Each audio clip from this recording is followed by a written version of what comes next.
అన్నపానములు మరచి నీతో గడుపుట పరలోక అనుభవమే, నాకది ఉన్నత భాగ్యమే.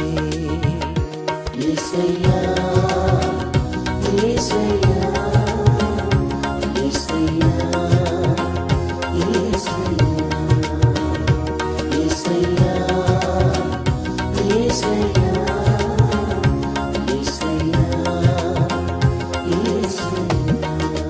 ముఖ దర్శనం చాలయా, నాకు నీ ముఖ దర్శనం చాలయా. ముఖ దర్శనం చాలయా, నాకు నీ ముఖ దర్శనం చాలయా. సమీపించని